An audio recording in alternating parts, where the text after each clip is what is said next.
আমি আপনাদের কথা দিচ্ছি, সমস্ত হত্যা, সমস্ত অন্যায়ের বিচার আমরা করব। আপনারা সেনাবাহিনীর প্রতি আস্থা রাখেন, সশস্ত্র বাহিনীর প্রতি আস্থা রাখেন। আমি সমস্ত দায়িত্ব নিচ্ছি। আপনাদের জানমাল এবং আপনাদেরকে আমি কথা দিচ্ছি যে আপনারা আশাহত হবেন না। ইনশাআল্লাহ আপনাদের যত দাবি আছে সেই দাবিগুলো আমরা পূরণ করব এবং দেশে একটা শান্তি শৃঙ্খলা ফিরিয়ে নিয়ে আসব। আপনারা আমার সাথে সহযোগিতা করেন। দয়া করে আর এই ভাঙচুর, হত্যা, মারামারি, সংঘর্ষ এগুলো থেকে বিরত হন।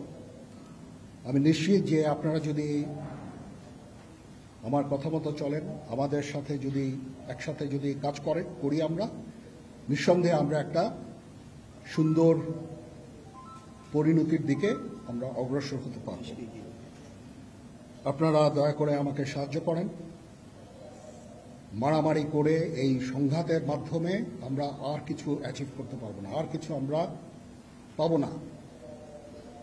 সুতরাং দয়া করে আপনারা সমস্ত ধ্বংসযজ্ঞ, সমস্ত অরাজকতা, সমস্ত সংঘর্ষ থেকে বিরত হন এবং ইনশাআল্লাহ আমরা সবাই মিলে একটা সুন্দর ভবিষ্যতের দিকে আমরা অগ্রসর হব। প্রতিটা হত্যার বিচার করা হবে, প্রতিটা অন্যায়ের বিচার হবে। আমরা আজকে সুন্দরভাবে কথা বলেছি। সমস্ত দলের প্রধান দলের নেতারা এখানে উপস্থিত ছিলেন। আমি ওনাদের ইনভাইট করেছিলাম এখানে। ওনারা ভেরি নাইস অফ দেম যে ওনারা এসেছেন অ্যান্ড আমরা একটা সুন্দর আলোচনা করেছি এবং এই আলোচনাটা ফলপ্রসূ হবে বলে আমি মনে করছি এবং আমরা একটা সুন্দর একটা ইন্টারিম গভর্নমেন্ট ফর্ম করে আমরা দেশ পরিচালনা করব। মাননীয় প্রধানমন্ত্রী পদত্যাগ করেছেন এবং এখন একটা ইন্টারিম গভর্নমেন্ট ফর্ম করে আমরা আমাদের কার্যক্রম পরিচালনা করব। আপনারা একটু ধৈর্য ধরেন, আমাদেরকে কিছু সময় দেন।